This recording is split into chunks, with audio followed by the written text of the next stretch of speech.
नमस्कार, आपके साथ मैं हूं सुरभि शर्मा। बड़ी खबर है अमेरिकी बेस पर बड़े हमले को लेकर, जहां आईआरजीसी ने अमेरिकी बेस पर मिसाइल दागी है और कई अमेरिकी बेस को टारगेट किया गया है। हॉर्मूज में हमले के बाद आईआरजीसी की यह सैन्य कार्रवाई है और अब अमेरिकी बेस पर बड़े हमले को लेकर खबर, जहां आईआरजीसी ने अमेरिकी बेस पर मिसाइल दागी है।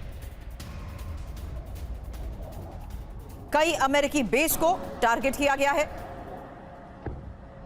एक साथ कई अमेरिकी बेस पर हमले को लेकर यह खबर है और यह हॉर्मूज में हमले के बाद ही आईआरजीसी की सैन्य कार्रवाई। खबर खाड़ी में अमेरिकी बेस पर आईआरजीसी के वार को लेकर, जहां आईआरजीसी ने 8 अमेरिकी बेस को टारगेट किया और अमेरिकी सैन्य बेस पर कई ड्रोन्स दागे हैं। आईआरजीसी ने भारी नुकसान का दावा किया है।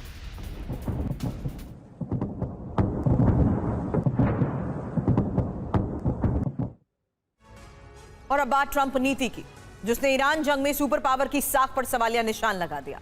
ट्रंप लगातार अपनी जीत का दावा कर रहे हैं, ईरान को हराने का राग अलाप रहे हैं, लेकिन ट्रंप के दावों की पोल अब खुलने लगी है। पहले हॉर्मूज की जंग ट्रंप हारे, अब अमेरिकन का विश्वास भी ट्रंप हार चुके हैं। अमेरिकी सीनेट से लेकर वहां की जनता यह मान चुकी है कि इस जंग में ट्रंप मुश्तबा के सामने सरेंडर कर चुके हैं। ऐसे में अमेरिका की जनता ट्रंप से अब सवाल पूछ रही है, अगर सब कुछ अमेरिका की शर्तों पर हुआ, अगर दबाव पूरी तरह सफल रहा, अगर विरोधी पक्ष पूरी तरह झुक गया, तो फिर अचानक समझौते की जरूरत क्यों पड़ गई? क्या जमीन पर तस्वीर कुछ और थी? क्या ट्रंप जिस जीत का दावा कर रहे हैं उसके पीछे मजबूरी की कहानी छिपी है? इस खास रिपोर्ट से समझिए। क्या समझौता ट्रंप की मजबूरी बन गई थी? क्या मुस्तबा ने ट्रंप को सरेंडर करने पर मजबूर कर दिया? क्या इस जंग के विजेता मुस्तबा बन गए? पूरी विश्व को तकलीफ हो रही थी ट्रेड की, खास करके ऑयल की। तब मुझे लगता है कि अमेरिका के ऊपर दबाव पड़ा कि इसको खोल दे, लेकिन असली मामला मैं समझता हूँ वो नहीं था। असली मामला फिर भी न्यूक्लियर डील है और अभी तक वो पक्का नहीं हुआ कि किस प्रकार से ये डील आगे जाएगी।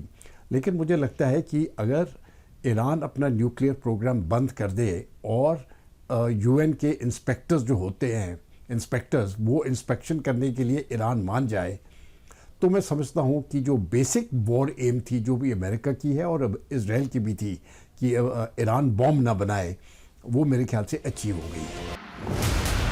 भले ही ओमान ने अस्थायी तौर पर नया रास्ता बनाने का प्लान तैयार किया है, जिस पर फिलहाल कोई फीस नहीं लगेगी, लेकिन भविष्य में ओमान और ईरान मिलकर इस रूट पर शुल्क लगा सकते हैं, यानी हॉर्मुज पर नई व्यवस्था बनने का खतरा बढ़ चुका है। ट्रंप अपनी रैलियों में ईरान जंग में अपनी उपलब्धियां गिनवा रहे हैं, जीत का ढिंडोरा पीट रहे हैं, लेकिन सवाल यही है कि अगर जीत इतनी बड़ी थी तो बार बार सफाई देने की जरूरत क्यों पड़ रही है? अगर कहानी इतनी साफ है तो उसे बार बार समझाने की जरूरत क्यों है? सीनेट में युद्ध शक्ति कम करने वाला प्रस्ताव पास हो चुका है। इस प्रस्ताव में राष्ट्रपति को सख्त निर्देश है कि वो ईरान के खिलाफ चल रही सैन्य कार्रवाइयों से अमेरिकी सेना को वापस बुलाएं।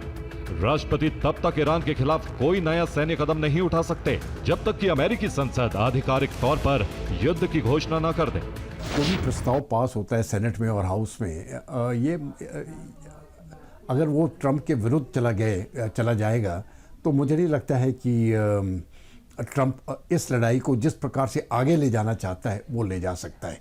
लेकिन अभी तो समझौता हो गया है और मुझे नहीं लगता है कि वैसे भी ट्रंप इस लड़ाई को आगे ले जाना चाहेगा।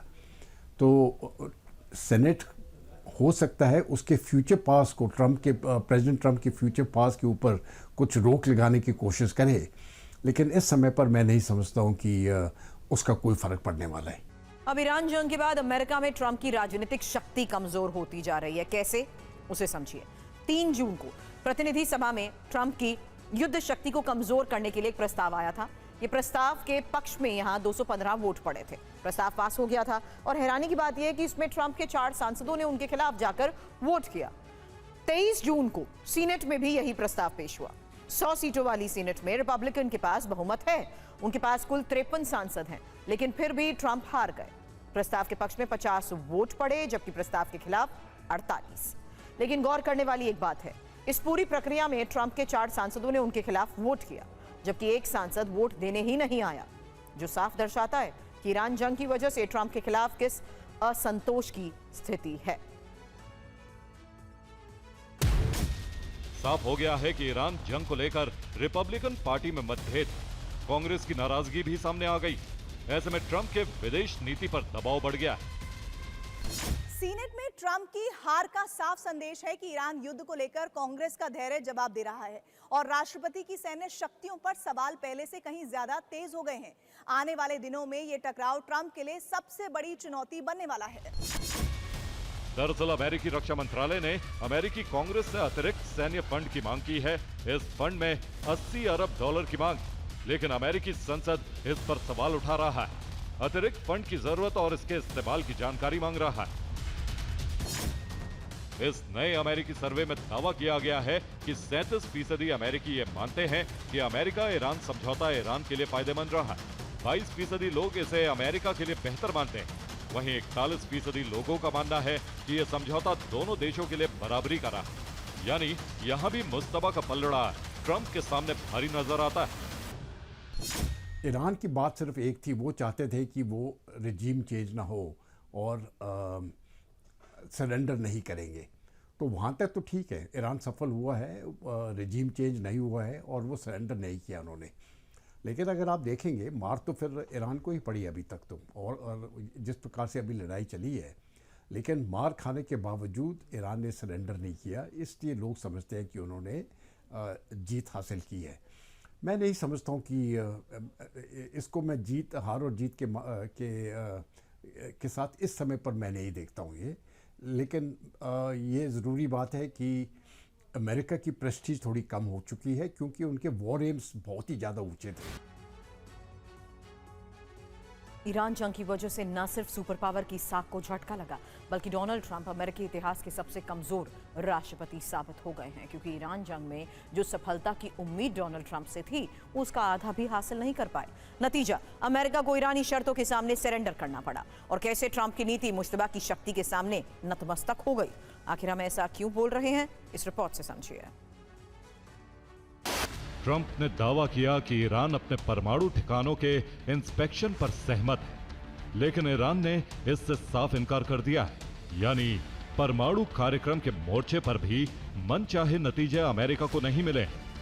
वहीं ईरान के मिसाइल प्रोग्राम पर रोक की बात ट्रंप ने की, लेकिन ईरान ने कहा कि मिसाइल प्रोग्राम से कोई समझौता नहीं किया जाएगा। अमेरिका इस लड़ाई को ज़्यादा देर टिका नहीं सकता है क्योंकि जो विश्व का सपोर्ट था और उसका लोकल होम सपोर्ट है वो उसको मिल नहीं रहा है।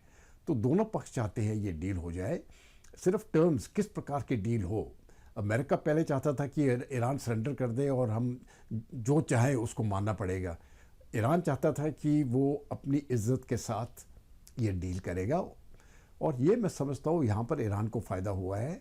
अमेरिका ईरान को घुटने पर नहीं टिका सका।